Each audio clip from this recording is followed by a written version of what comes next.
Bonjour à tous et bienvenue dans cette vidéo.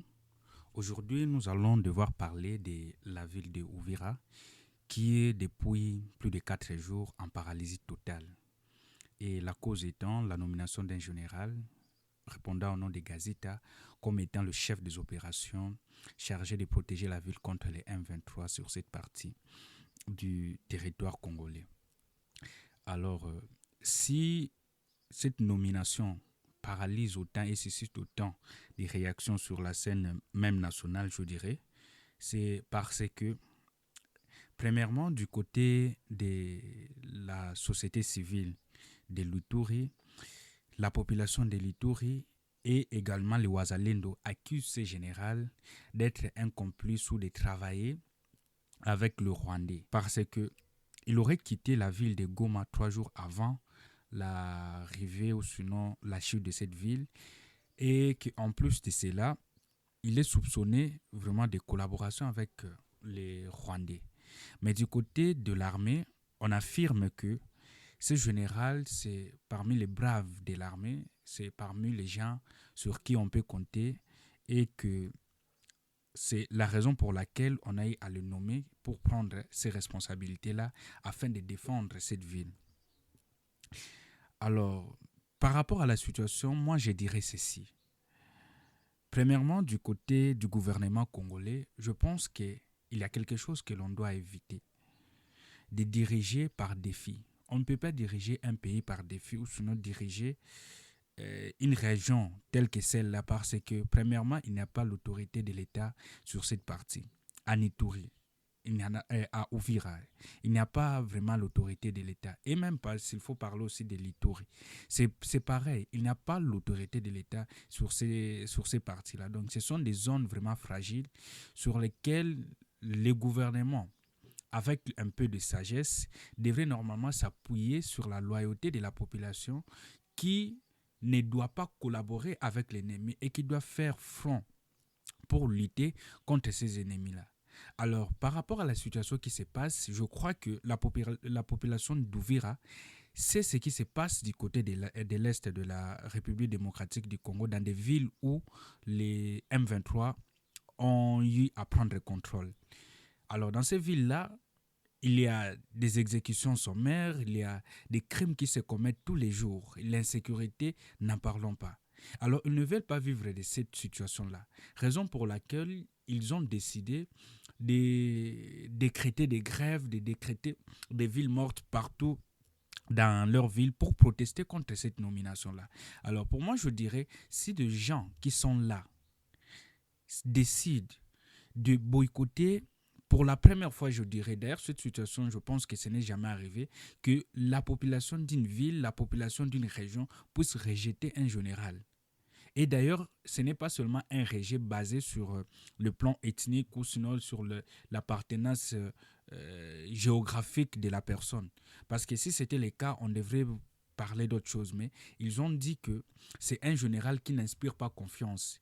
Et d'ailleurs, il y a certains notables qui sont tentés de dire que si Ouvir a tombé, on va s'en suivre les Tanganyika et autres. D'ailleurs, ça va aller beaucoup plus vite parce que c'est la base arrière qui est en train de faire quoi, le commandement de ces côtés-là.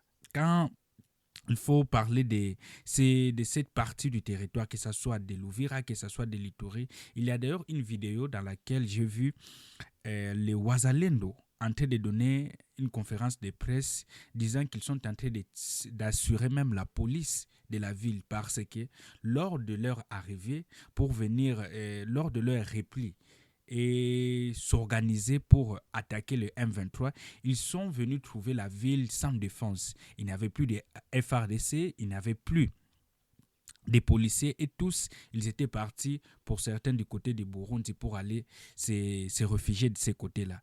Alors, vous voyez une ville qui est fragile comme ça, une ville qui est complètement presque sous les contrôles de Ouazalendo. Et vous faites une nomination qui, de surcroît, inquiète la population, inquiète la société civile, inquiète également le Ouazalendo. Et vous voulez faire front face à cette population. Moi, je pense que c'est une aberration. C'est quelque chose qu'on doit vraiment éviter à tout prix. Pour moi, la solution est simple. Et c'est la raison pour laquelle j'ai dit qu'on ne doit pas gouverner le pays par défi. La solution est de prendre ce général-là, de l'amener vers une autre région. La RDC, c'est un pays vaste, c'est un pays grand. On n'a pas que ces côtés-là comme défi sécuritaire à relever.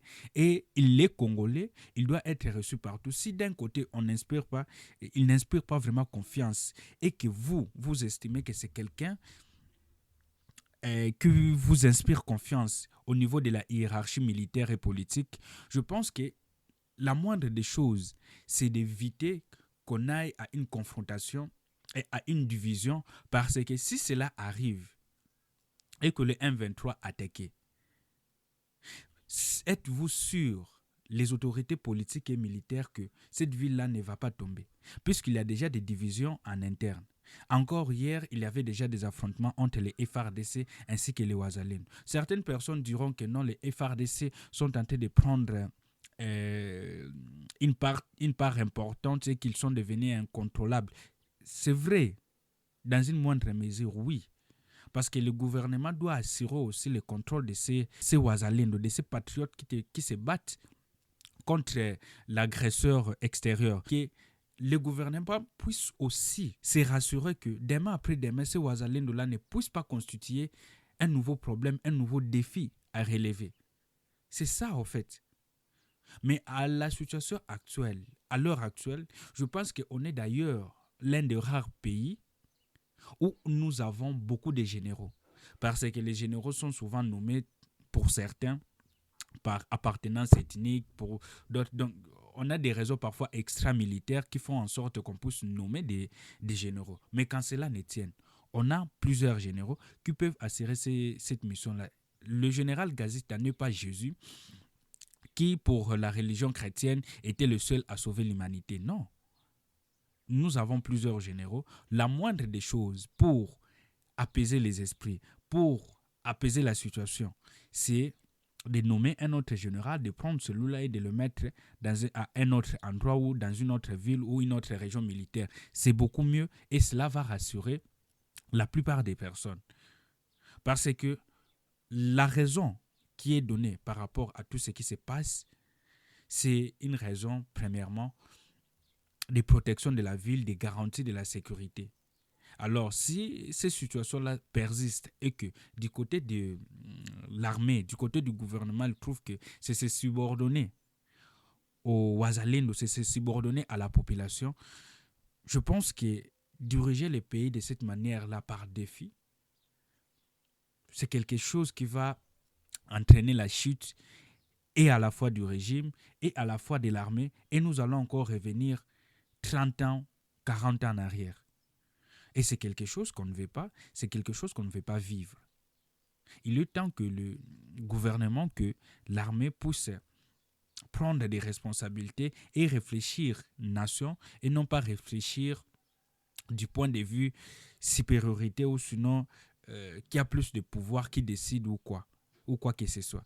Ce n'est pas comme ça qu'on doit diriger le pays. Je pense qu'il est mieux que nous puissions préserver cela parce que demain, après-demain, si cette ville-là tombait entre les mains de Rwandais, entre les mains des M23, la responsabilité, ceux-là qui vont porter cette responsabilité, c'est seulement la hiérarchie militaire, mais également la hiérarchie politique. Et c'est cette réaction que je voulais avoir par rapport à cette situation, espérant que celle-ci va aller dans l'apaisement et que cela va devoir s'arranger le plus vite que possible. Je vous dis merci et à très bientôt.